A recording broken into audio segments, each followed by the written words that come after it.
10절부터 제가 읽겠습니다. 한 절씩 교독합시다. 내가 그리스도와 그 부활의 권능과 그 고난에 참여함을 알고자 하여 그의 죽으심을 본받아 내가 이미 얻었다함도 아니요 온전히 이루었다함도 아니라 오직 내가 그리스도 예수께 잡힌 바 된 그것을 잡으려고 달려가노라.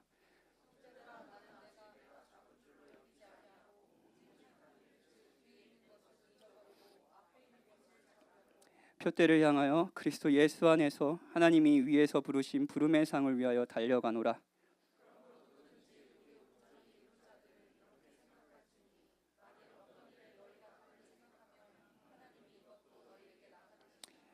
오직 우리가 어디까지 이르렀든지 그대로 행할 것이라.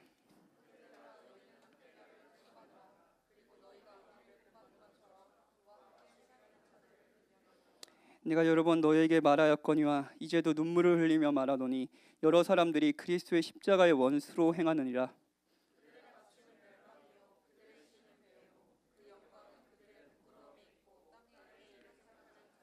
그러나 우리의 시민권은 하늘에 있는지라 거기로부터 구원하는 자 곧 주 예수 그리스도를 기다리노니 그는 만물을 자기에게 복종하게 하실 수 있는 자의 역사로 우리의 낮은 몸을 자기 영광의 몸의 형체와 같이 변하게 하시리라. 우리 4장 1절 같이 읽고 마칩시다. 그러므로 나의 사랑하는 사모하는 형제들, 나의 기쁨이요 면류관인 사랑하는 자들아, 이와 같이 주 안에 서라. 아멘. 그러므로 나의 사랑하고 사모하는 형제들, 나의 기쁨이요 면류관인 사랑하는 자들아, 이와 같이 주 안에 서라. 아멘. 예. 계속해서 빌립보서를 살펴보겠습니다. 매번 이야기하지만 빌립보서의 주제는 기쁨입니다. 기뻐하라는 이 명령이 수차례 이 성경에서 등장하고요. 오늘도 나의 기뻐하는 자들이라고 얘기하면서 빌립보 교인들을 호칭하기도 하죠. 그런데 오늘 저는 설교를 시작하면서 이런 이야기를 하려고 합니다. 성경에서 기뻐하라는 명령을 들을 때 우리는 이렇게 생각할 수 있어요. 그냥 현재 되게 기쁜 상태다. 현재의 기쁨을 누리라고만 생각하는 경향이 있습니다. 맞습니다. 현재의 기쁨을 누리라는 명령이기도 해요. 성경은 기뻐하라고 하면서 현재 지금 우리가 받고 있는 여러분이 어떤 상황이라도 여전히 변하지 않는 하나님의 다함 없는 사랑을 더 누리고 기뻐하라고 만족하라고 말합니다. 그렇게 행복하라고 성경은 명령해요. 그런데 사실 이것만 끝나는 것은 아닙니다. 솔직히 이야기하면 현실이 마냥 기쁘지 않을 수는 있잖아요. 자신이 복음의 사랑을 받고 그 사랑 가운데서 안식을 누리고 있더라도 여러분들의 삶과 바울의 삶 그리고 빌립보 교인들의 삶이 여의치 않을 수도 있잖아요. 실제로 빌립보 교인들은 밖으로는 굉장히 큰 핍박을 받고 있었고 안으로는 여러 가지 분란들이 또 있었던 것 같아요. 행복하지 않은 상태였어요. 기쁠 수 없는 상태였어요. 바울도 오늘 읽은 본문에 보면 3장 18절에 내가 여러 번 너희에게 말하였거니와 이제도 눈물을 흘리며 말하노니 이렇게 얘기해요. 바울가 말한 대로 빌립보 교인들이 굉장히 신앙을 지키기에 힘든 상황이었고 그걸 무엇보다도 알았습니다. 그래서 그런 상황에서도 믿음을 잃지 않기를 그들이 자신이 누군지를 생각하며 살기를 정말 눈물이 흘리는 마음으로 편지를 쓰고 있는 거예요. 자, 여의치 않은 상황과 기쁨 좋아요. 근데 여의치 않은 상황과 그 기쁨을 지키기 힘든 상황과 그리고 눈물을 흘리는 간절함 이것이 빌립보서의 또 하나의 주제이기도 합니다. 이건 우리가 일명 기쁘다라고 말할 때 말하는 상황과 조금 동떨어져 있는 상황처럼 보이죠. 제가 말씀드리고 싶은 거는 바울이 말하는 복음을 듣고 누릴 수 있는 기쁨은 이제 지금 현재의 기쁨을 누리라는 권면이기도 하지만 지금 현재의 기쁨을 누리라는 권면 왜냐고요? 복음은 여러분이 그리스도를 믿는 그 즉시 여러분들의 기쁨은 시작되니까요. 현재 누리는 기쁨이기도 하지만 미래의 기쁨을 희망하라는 권면이기도 합니다. 현재의 기쁨을 누리고 미래의 기쁨을 희망하라. 그래서 언제나 성경에서 말하는 기쁨은 지금 현재를 누리는 행복과 미래를 희망하는 희망이 있어요. 이것이 성경에서 기뻐하라고 말할 때 포함하는 내용입니다. 그리스도인들은 미래의 기쁨을 희망하는 자들입니다. 그리스도인들은 아직 가장 좋은 것이 오지 않았음을, 가장 좋은 날이 오지 않았음을 알고 기쁨을 기다리고 희망하는 자들이에요. 오늘은 본문을 통해 그리스도인들이 계속 바라는 것에 대해서, 희망하는 것에 대해서 설교하려고 해요. 첫째는 그리스도를 더욱 알기를 희망한다라는 것이고요. 둘째는요, 자신이 부르신 목적을 성취하길 희망한다는 것이고요. 마지막으로 내가 간다, 내가 성취한다가 아니라 그가 오신다라는 것을 희망한다라는 것을 듣고 그리스도인들의 희망을 살펴보죠. 자, 이번 주에 근로자의 날이었잖아요. 5월 1일. 교역자들도 쉬었습니다. 좋은 교회죠? 나만 쉬었나? 오가일 강사님 혹시 쉬셨어요? 쉬었습니까? 좋은 교회죠? 여러분들 다 쉬셨죠? 그래서 이렇게 쉬니까 좋더라고요. 아이들하고 같이 시간도 보내고. 어린이집도 쉬어요. 그렇죠. 우리 어린이집 선생님들도 근로자시니까. 그래서 사실은 일하는 날이었습니다. 저에게는. 예, 그래서 아이들을 보내고 제 아이들을 다 빨리 일찍 재우고 막 뛰어놀게 한 다음에 일찍 재우고 그냥 자기 좀 아쉬운 거예요. 그래가지고 넷플릭스를 켜고 그 종말의 바보라는 최근에 올라온 드라마가 있더라고요. 그걸 이제 봤어요. 재밌더라고요. 한 2편 정도 봤어요. 이제 배경은 이런 건데 소행성이 지구를 충돌하려고 합니다. 그래서 200일 뒤에 소행성이 충돌하고요. 지구는 이제 멸망을 하는 거예요. 근데 그러니까 뭐 정말 큰 혼란에 빠집니다. 그리고 그 혼란에 한 중학교 선생님이 자신이 가르치던 학생들을 마지막까지 지키고자 하는 드라마예요. 이거는 2편까지 봐서 그 후에 어떻게 되는지는 모르는데 진짜 간략한 게 이런 내용인데, 근데 제가 이걸 보면서 좀 몇 가지 인상이 깊었어요. 이런 걸 보면서 설교자는 또 설교를 어떻게 할까 생각하거든요.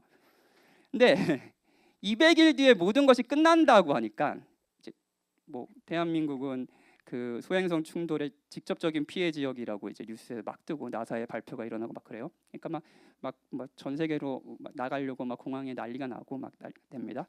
근데 200일 뒤에 모든 것이 끝난다고 하니까 생각보다 없어지는 것이 많더라고요. 일단 학교 휴교령입니다. 휴교령. 학교가 다 쉬어요. 공부할 필요가 있나요? 자, 여러분 지금 선생님이 되기 위해서 시험을 준비하시는 분도 계시고 공무원이 되기 위해서 시험을 준비하는 분도 계시고 다양한 방식으로 대입 시험을 준비하는 분도 계시고, 근데 200일 뒤에 지구가 멸망한대요. 그럼 여러분 그 시험 준비하겠습니까? 안 하겠죠. 하세요 그래도. 예. 공부 왜 안 해요? 내일이 있기 때문이잖아요. 그렇죠? 이걸 공부해서 내가 뭔가 더 나은 내일 미래가 있다라는 것이 있기 때문에 우리는 공부를 하는 거죠. 뿐만 아닙니다. 돈을 번다고 해요. 사람이 돈을 왜 버나요? 오늘 왜 열심히 직장을 갔나요? 내일이 있기 때문에, 살아야 할 내일이 있기 때문에 사람들은 직장 생활을 하는 겁니다. 그렇죠? 근데 예를 들어 5일 뒤에 멸망한대요. 그럼 여러분 오늘 그 지독한 직장에 취업을 하겠습니까? 그 직장에 나가겠습니까? 안 나가겠죠. 그렇죠? 자, 결혼 왜 하나요? 김혜찬 결혼하죠? 축하해요. 예. 왜 하나요? 라고 묻고 싶지만 설교 시간은 거룩한 시간이기 때문에 김혜찬에게 특별히 묻지 않겠습니다. 사랑해서 하죠. 그렇죠? 사랑해서요. 그런데 한편으로 내일이 있기 때문에 하는 것도 있습니다. 내일이 있기 때문이에요. 함께 결혼해서 더욱이 행복해질 내일이 있기 때문에 결혼이라는 것을 하죠. 결혼은 일종의 희망입니다. 일도 일종의 희망이고요. 공부도 일종의 희망입니다. 우리는 생각보다 내일이 있게 하는 일이 정말 많습니다. 내일이 없다면 하지 않아도 될 일들이 많고, 그거 여러분 중에 오늘 일주일 동안 딱 생각해 보세요. 소행성이 200일 뒤에 충돌한다면 여러분들이 이 일들을 했을까? 이번 주에 그 일들을 다 했을까? 아마 아닐 거예요. 왜냐고요? 소행성이 충돌하는데 희망이 없잖아요. 그러면 여러분들의 삶은 많은 게 바뀌지 않겠어요? 그래서 여러분이 오늘을 어떻게 살았나를 보면 내일을 어떻게 꿈꾸는가, 지금 가지고 있는 희망은 무엇인가를 알 수 있어요. 인간은 희망하는 존재거든요. 다시 한번 말씀드리지만 성경의 기쁨은 현재의 기쁨을 누리는 것이기도 하지만 미래의 기쁨을 희망하기도 합니다. 바울이 기다리는 내일 이루어질 기쁨은 무엇일까요? 바울이 가진 희망은 무엇일까요? 먼저 바울은 그리스도를 더욱 알기를 희망합니다. 10절에 보면 내가 그리스도와 그 부활의 권능과 그 고난에 참여함을 알고자 하여, 바울은 그리스도와 부활, 고난에 참여한 것을 더욱 알고자 합니다. 즉 그리스도와 복음, 그리스도의 부활, 고난, 복음이죠. 그리스도께서 우리를 위해 십자가에 죽으시고 고난당하시고 우리를 위해 부활하셨다. 우리를 의롭다 하시게 부활하셨다. 복음이죠. 기쁜 소식이죠. 이 복음을 더욱이 알고자 하는 거예요, 바울이요. 근데 이 문장을 그냥 넘어가지 말고 한번 생각해 보자고요. 바울은 이미 그리스도를 압니다. 그렇죠? 바울보다 그리스도를 더 잘 아시는 분 없죠? 그리스도를 믿는 사람들을 죽이러 다니던 바울은 다메섹에서 그리스도를 직접 만났고요. 그 이후 그리스도를 주로 삼는 그리스도인이 되었습니다. 그리스도를 직접 만난 사람이에요. 뿐만 아닙니다. 고린도후서 12장에 보면 셋째 하늘에 이끌려가서 정확히는 어떤 것인지 모릅니다. 이로 표현할 수 없는 말을 들었다고 합니다. 많은 신학자들은 정확하지는 않지만 바울이 아주 신비적인 체험, 아주 직접적이고 신비적인 체험을 해서 실제로 육신과 세상을 벗어나 기이하고 아름다운 세계로 이끌려가서 주님과 직접적인 교통하는 아주 친밀한 교제를 나누는 경험을 했다고 말해요. 그렇죠? 바울은 누구보다 그리스도를 아는 사람이에요. 그렇죠? 바울은 복음을, 그것도 그리스도뿐만 아니라 그가 하신 일, 기쁜 소식을 누구보다 잘 아는 사람입니다. 서아시아와 동유럽 전역을 돌아다니면서 수많은 교회를 세웠습니다. 계속 복음을 선포하고 가르쳤습니다. 성경에 적힌 교회를 향한 바울의 서신들은 모두 다 그 중심에 복음이 있습니다. 그리스도께서 우리를 위해서 행하신 일이요. 그리스도의 죽음과 부활의 의미, 비밀, 바울은 누구보다 잘 알고 있었습니다. 그런데 바울이 이제 다 알았다라고 이야기하지 않는 거예요. 충분히 알았습니다 라고 말하지 않는 거예요. 오히려 이렇게 이야기하는 거죠. 더욱 그리스도와 복음을 대해서 알기 원합니다. 나는 아직 부족합니다. 더 알기 원합니다. 이것이 나의 희망입니다. 나는 더욱 알아갈 것이고 더욱 기뻐할 것이고 더욱 행복해질 것입니다. 이것이 바울이 가진 희망이었습니다. 바울의 이 희망, 갈망을요, 여러분은 아마 모르지 않을 겁니다. 자, 누군가와 사랑을 하게 됐다고 해봅시다. 자, 우리 청년들은 뜨겁게 사랑할 시기잖아요. 그렇죠? 그렇게 하세요? 예, 그렇게 뜨겁게 사랑하세요. 자, 누군가 사랑해요. 그렇다면 여러분은 나는 그를 또는 그녀를 충분히 알아라고 말하지 않습니다. 결코. 누군가를 사랑하게 되면 다른 대상에게서 누리지 못한 어떤 기쁨이 있습니다. 그렇죠? 만족하죠? 그래서 다 사랑하는 거잖아요. 그렇죠? 그 사람이 가진 특별함이 있죠. 그 특별함에 대해 내게 만족드는 만족이 있죠. 누리는 기쁨이 있죠. 그런데 동시에 그 대상을 더욱 알고 누리고 싶은 목마름도 있습니다. 누군가를 사랑한다면 만족과 목마름이 공존하는 거예요. 그래서 더욱 알아가기 원하는 거죠. 제가 제 아내를 이정규 목사님의 소개로 만났습니다. 이정규 목사님이 웬만해서 소개팅을 해주지 않는데 제가 목사님의 총애를 받고 있기 때문에 소개팅을 해주셨어요. 죄송합니다. 그리고 바로 후회하셨어요. 바로 후회하셨는데 이제 제 아내 이름이 이상아입니다. 예. 이상아라는 이 여인과 첫 번째로 소개팅하던 날이 기억이 나요. 신도림의 이제 D큐브였고, D큐브 잘 아시죠? 12시에 만났어요. 12시에. 그 정오 12시에 만났어요. 난 12시에. 밥을 먹고 이야기를 했어요. 밥을 먹고 이야기를 했어요. 일단은 저는 만나기도 전에 사진을 보고 사랑에 빠졌기 때문에 일단 이렇게 이야기를 계속 나누면서 식사를 하면서 계속 사랑에 빠졌습니다. 스파게티를 먹고, 메뉴 무난하죠. 스파게티 오늘 먹고 그 커피빈에서 커피를 마셨습니다. 이야기를 나누는데 이미 마음이 끝나버렸어요. 결정됐어요. 저는 금사파예요. 결정됐어요. 어떻게 이상하라는 여인에 빠지지 않을 수가 없습니다. 그래서 빠졌어요. 그런데 이야기를 계속 나누다 보니까 저녁 7시가 된 거예요. 12시에 만났는데. 그러다 보고 이제 하다가 우리 저녁도 먹자라고 해서 그 디큐브의 푸드코트, 지금은 바뀌었더라고요. 예, 푸드코트로 내려가서 저녁도 먹었습니다. 저녁을 먹으면서 이야기를 나눴어요. 그래서 10시에 헤어졌어요. 12시에 만나서 저녁 10시. 첫 번째 소개팅 때 10시간을 이야기한 거예요. 뭔 말했는지 기억이 안 납니다. 막 얘기했어요. 쓸데없는 얘기도 많이 했던 것 같고. 두 번째 만남, 영등포 타임스퀘어 안에 있는 CGV입니다. 그날은 정말 영화를 보려고 만나려고 했습니다. 원래 계획은 그거였어요. 그런데 아내가 저한테 영화를 보기 전에 이런 얘기를 하더라고요. 영화를 보는 것보다 이야기를 좀 더 해야 될 것 같아요. 그러는 거예요. 10시간을 했는데 그래서 CGV 그때는 중간층에 커피숍이 또 하나 있었어요. 이렇게 기다리면서 커피 한 잔 마시면서 하는 커피숍이 있었는데 거기서 6시간을 이야기했습니다.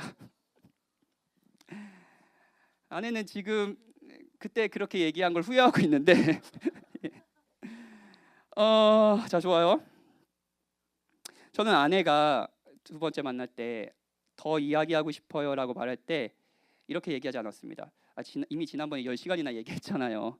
우리 충분히 서로 잘 알고 충분히 알고 있어요라고 얘기하지 않았어요. 더 알고 싶었어요. 더 저를 알려주고 싶었습니다. 아내의 마음을 얻고 싶었습니다. 이미 빠진 마음이 더욱이 빠지길 원했습니다.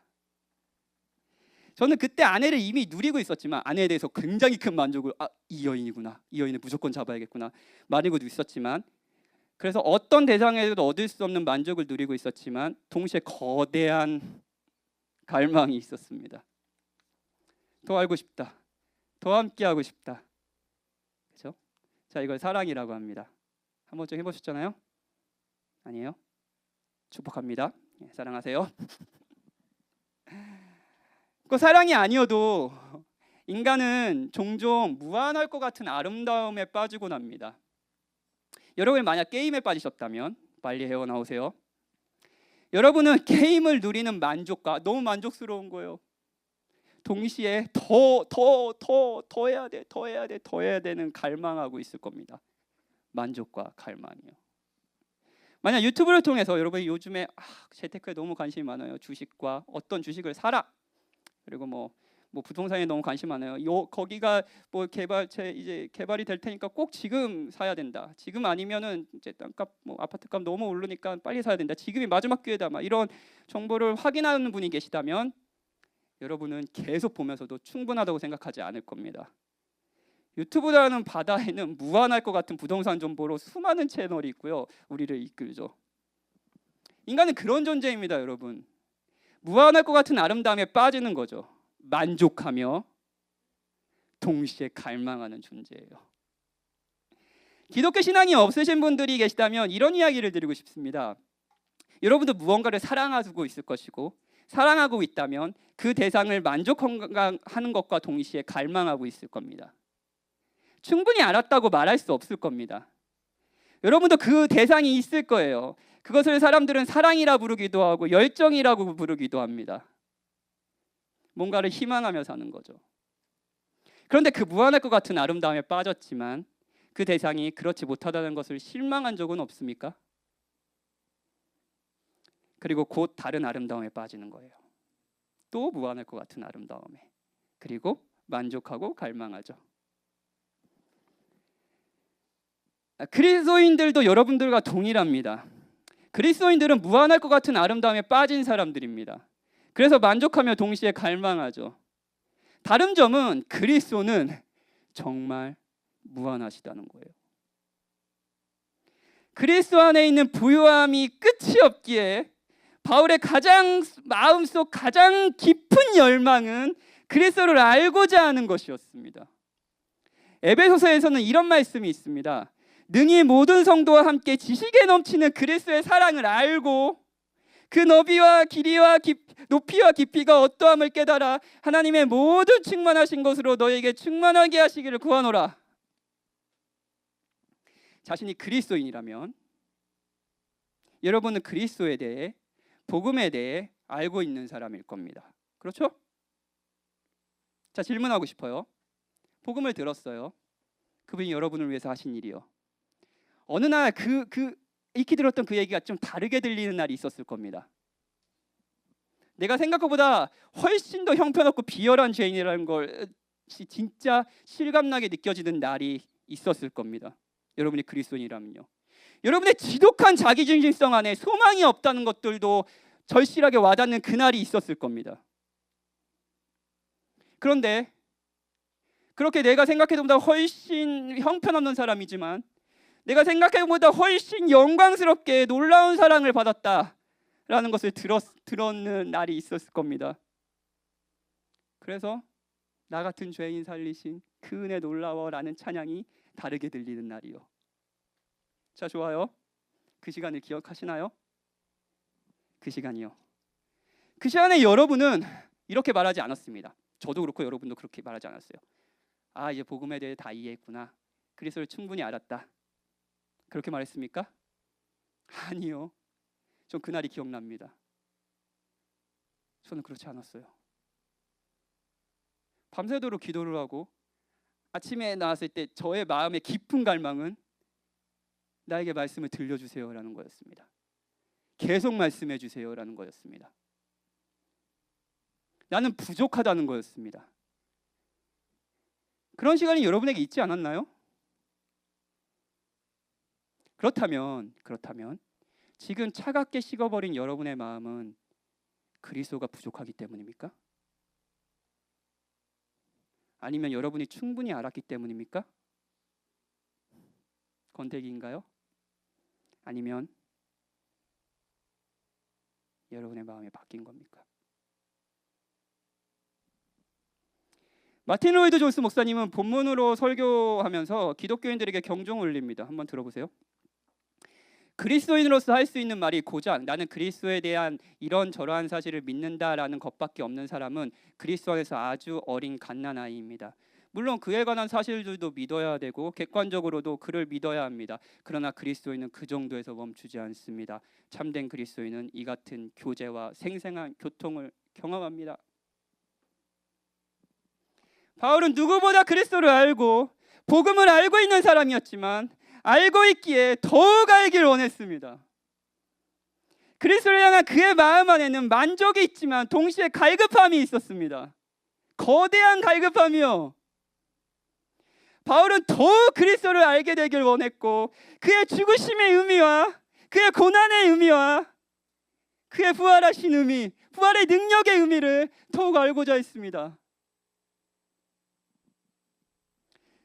그렇게 그리스도를 더 알게 되고 그래서 그리스도를 더욱 누리고 사랑하게 될 내일을 희망하는 거죠. 이것이 바울의 희망이었어요.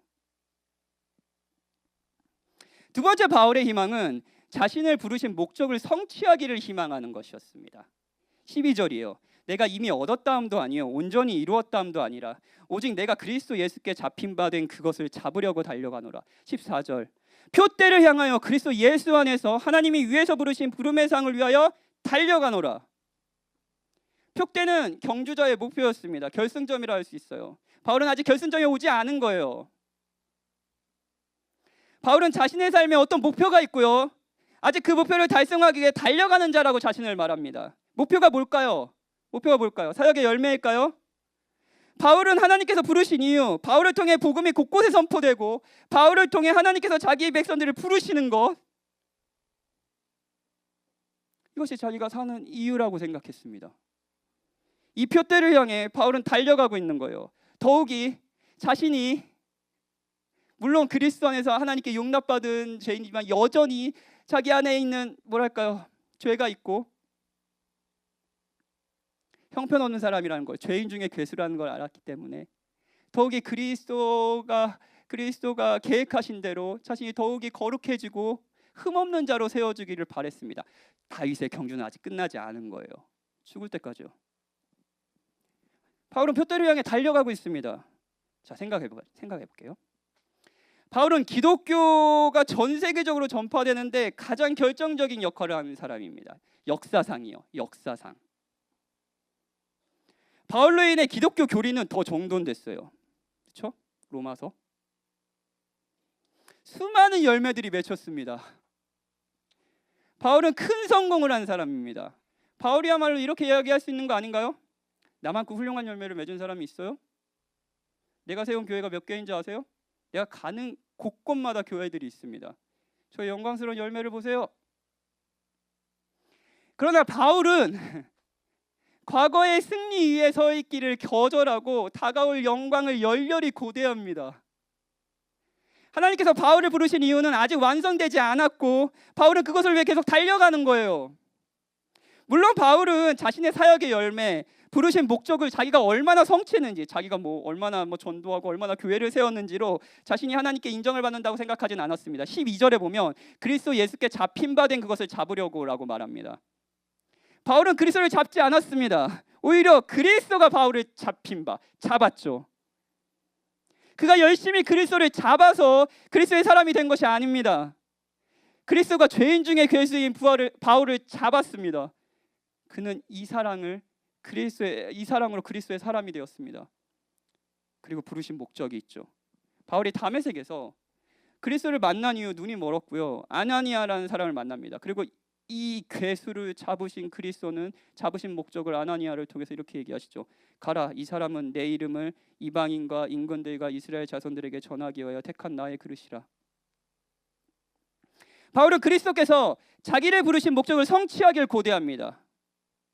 그렇게 많은 것을 이룬 사람이, 그리고 그렇게 성화된 사람이 과거의 승리에 있기를 거절하고 다가올 영광을 열렬히 고대하는 거죠. 만족하기보다는 더욱 갈망하는 거예요. 우리 교회에 노래를 잘하는 사람이 많잖아요, 그렇죠? 그래 너무 부러워요. 저도 노래를 잘하고 싶고, 항상 제가 노래를 하면 아내가 너무 싫어해가지고 제가 그게 찬양 제발 하지 말아라, 그냥 가사만 불러라 이렇게. 그래서 제가 막 가사 소리 지르면서 부르는 이유가 그거예요. 반주자가 크게 웃었네. 제가 이제 찬양을 잘하는 친구들, 재능 있는 친구들이 너무 많아요. 반주도 건반이나 막 이렇게 세션도 너무 잘하는 친구들이 많고요. 근데 이제 제가 특별히 이제 목소리를 이렇게 찬양하는 걸 너무 좋아하는 한 청년이 있었어요. 그래서 그 청년에 제가 칭찬을 했습니다. 누구누구야, 너 진짜 노래 잘하는 것 같아. 어떻게 사람들의 마음을 그렇게 움직일 수 있게, 너의 목소리는 너무 호소력이 있어. 내가 지금까지 본 사람 중에 너가 진짜 제일 노래를 잘하는 것 같아 라고 얘기를 했어요. 근데 전 진심으로 얘기했어요. 이렇게 말하니까 그 청년이 했던 말이 지금도 기억이 납니다. 뭐라며, 목사님은 노래를 잘하는 사람을 본 적이 없으시군요. 세상에 노래를 잘하는 사람이 얼마나 많은데요. 저는 그 사람들의 발톱의 때도 미치지 못합니다. 발톱의 때라는 표현을 썼는지 모르겠는데 정확히 표현이 기억이 나지 않아서 발톱의 때라는 표현을 썼습니다. 하여튼 자신은 하찮다는 거예요. 저는 처음에 이 청년의 말이 겸손이라고 또 자기 잘하는 거 지도 잘 알면서 막 이렇게 겸손한다고 생각했어요. 그냥 쑥스러워서 하는 얘기겠지라고 생각했어요. 아니었어요. 진짜 그 친구는 노래를 못한다고 생각하고 있더라고요. 그 친구는 자신의 목소리에 만족하지 못했습니다. 왜냐고요? 그 친구가 사는 세상은 달랐거든요. 그 친구가 듣는 아름다운 목소리는 달랐거든요. 저는 고작 평민들의 노래를 듣습니다. 귀가 막귀해요. 네, 다 좋아요. 그런데 그 친구는 천상의 목소리를 듣는 거예요. 그러니 만족하지 않고 더 달려가려고 하는 거죠. 바울은 자신의 사역의 열매, 성취, 그리고 자기 자신의 성화, 이런 것을 만족하지 않았습니다. 부족하다고 생각했어요. 아직 목표가 남았다고 생각했어요. 왜냐하면 그가 본 아름다움이 달랐기 때문입니다. 그가 사는 세상이 달랐기 때문입니다. 그가 복음 안에서 확신한 성취는, 그리스도가 하신 성취요, 그 성취는 자신의 성취와는 달랐고, 자신의 성취는, 자신이 교회를 세우고 이 모든 성취가 사실은 그리스도 안에서 하신 그 모든 다 이루었다는 그 복음의 성취, 그 안에서 그 성취를 구현하는 것에 불과하다고 생각했기 때문입니다. 그래서 그리스도인은 그리스도의 아름다움을 더욱이 알려고 하는 사람이기도 하지만 동시에 자신의 아름다움을 만족하지 못하고 더 나아지기 위해, 그리스도와 같이 더욱이 아름다워지기 위해 아직 달려갈 목적이 있다고 생각하며 계속 달려가는 사람이기도 합니다. 이것이 희망이죠. 여러분이 그리스도인이고 제가 그리스도인이면 아직 우리에게는 해야 될 일들이 있는 거예요. 아직 우리는 더욱이 아름다워져야 될 목표가 있는 겁니다.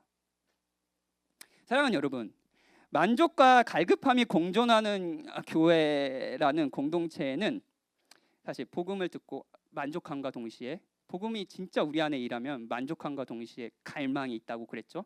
그렇죠? 그 우리 공동체가 그렇다면 공동체는 역동성 있게 성장하는 공동체가 됩니다.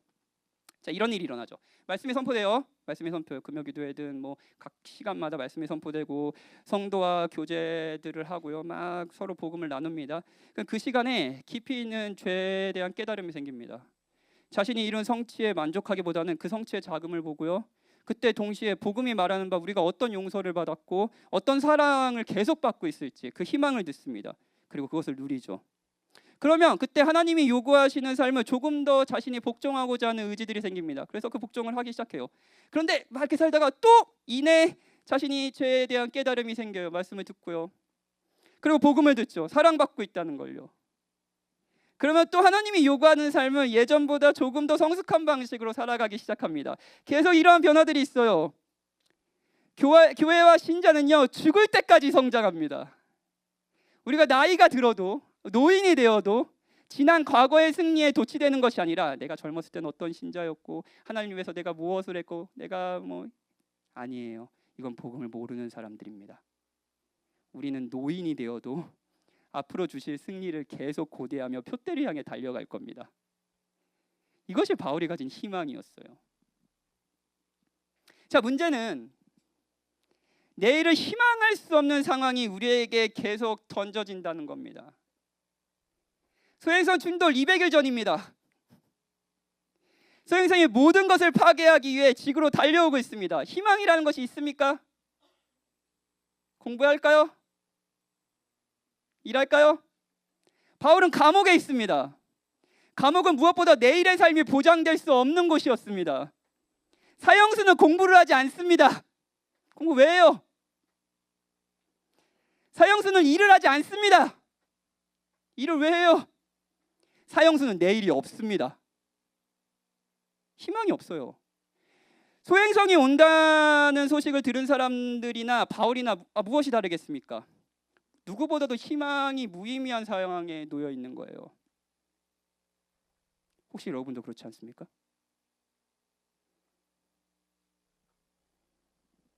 감옥에 갇혀 있지는 않지만, 소행성이 날아오지는 않지만 무언가를 희망하는 것 자체가 의미 없다라는 생각을 하며 하루를 의욕 없이 살진 않습니까? 요즘 이 시대는 희망을 이야기하는 게 굉장히 뭐랄까요? 굉장히 큰 죄악처럼 여겨지는 시대잖아요. 잘 될 거야. 뭐가? 희망을 이야기하기 무서운 시대잖아요. 오늘 본문에 여러분의 삶에 현재 누리는 기쁨도 없을 뿐더러 미래를 기대하는 기쁨 역시 없습니까? 내일이 기대되지 않는 거예요. 오늘 본문의 18절에 보면 여러 번 이야기했지만 눈물을 흘리며 바울이 이야기합니다. 왜냐하면 여러 사람이 그리스도의 십자가의 원수로 살기 때문입니다. 그들의 신은 그리스도의 십자가의 원수로 그리스도의 십자가의 의미를 부인하고 사는 사람들의 신이 있어요. 하나님처럼 섬기는 게 있어요. 하나님은 배입니다. 배. 자신의 배가 채워지는 것, 보여지는 물질로서 자신의 갈급함을 채우는 것이 그들의 목적입니다. 오직 땅의 일만 생각합니다. 그들에게 희망이 있습니다. 그 희망은 오직 땅의 것입니다. 더 많이 먹고 더 많이 사랑받고 더 많이 이루면 내일이 행복해질 것이다. 혹시 여러분이 가지고 있는 희망인가요? 이것이 그들의 신앙이었습니다. 그리스도의 십자가의 원수 같은 사람들이요. 그리고 언젠간 이 사람들도 소행성을 만나겠죠. 18절에서 바울이 이런 말을 합니다. 그들의 마침은 멸망이요. 자, 사랑하는 여러분, 소행성이 날아오고 있어요. 200일 뒤에 날아온대요. 날아와서 희망이 없어진 사람들이 있어요. 감옥에 있어요. 내일이 없는 바울이에요. 근데 바울이 여기서 희망을 갖고 있어요. 소행성이 날아온다는 소식을 들은 사람이 없는 그 희망이요. 그 드라마 속의 사람들과 여러분과 그리고 바울의 차이는 뭘까요? 20절에 이런 말을 합니다. 우리의 희망권은 하늘에 있는지라 이런 이야기예요. 모든 사람이 희망을 땅에 보이는 것에 두지만, 그래서 그들의 정체성은 땅에 있지만 더 많이 먹고 더 많이 성취해야 되면 나는 행복할 거 내일이 있을 거다라고 희망하지만, 우리의 희망은 하늘에 있다. 우리의 정체성은 하늘에 있다. 우리는 하늘의 시민권을 가지고 있다. 그리고 이들의 희망이 있는데 그 희망의 핵심은 뭐냐면요, 주 예수 그리스도를 기다리는 겁니다. 왜 그리스도가 오는 것이 희망일까요? 자, 생각해 봅시다. 여러분, 소행성이 지구로 날아오고 있어요. 200일이 지나면 소행성과 만납니다. 우리의 만남은 어떻게 될까요? 이 사실은 모든 사람에게 희망을 없애버렸습니다. 왜죠? 소행성과의 만남은 말 그대로 끝이기 때문입니다. 멸망과 심판이잖아요. 이제 멸망이 200일도 남지 않았습니다. 그런데 공부 왜 하고 일을 왜 합니까? 그리스도를 주로 믿지 않는 분들에게 그리스도가 오신다는 것은 이런 의미입니다.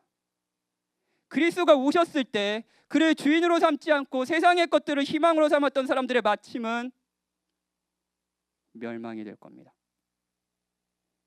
하지만 그리스도를 주로 믿는 사람들에게, 그리스도는 누구입니까?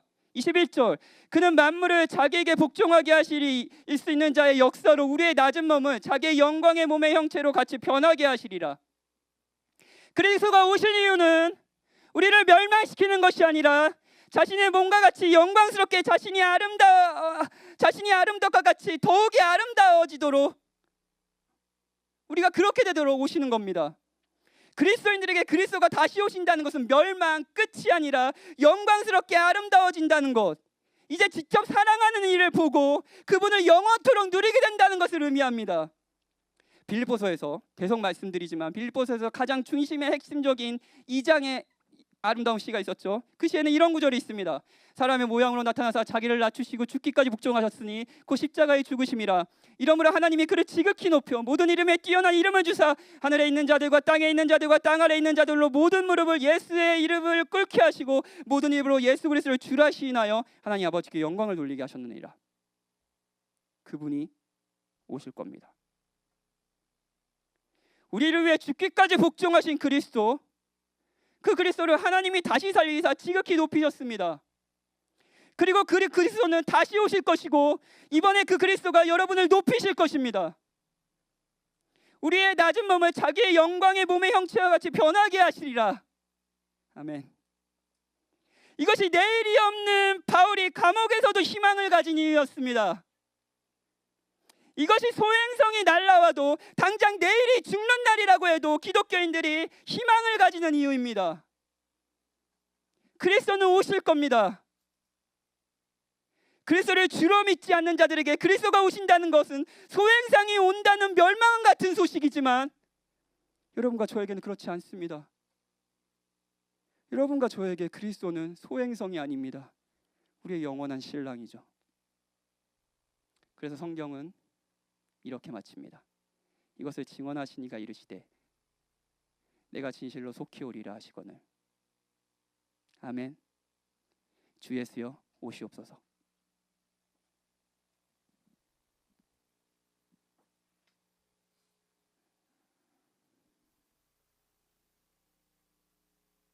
이런 희망이 있습니까? 그리스도께서 다시 오신다는 희망이요. 그 희망이 여러분의 현실을, 기쁘지 않은 현실을 계속 감내하면서 더욱이 열심히 그리스도인으로 살게 할 수 있는 힘을 제공합니까?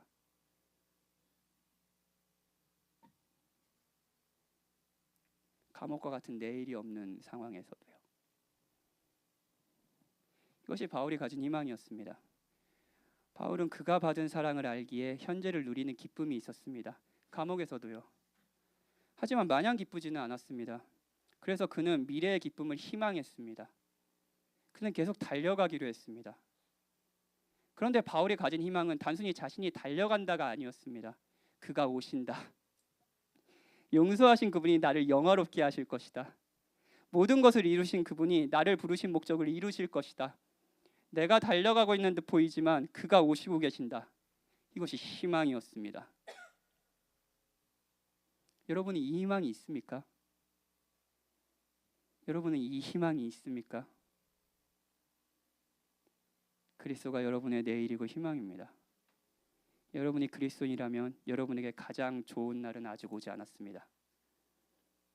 여러분은 만족하며 동시에 갈망할 수 있습니다.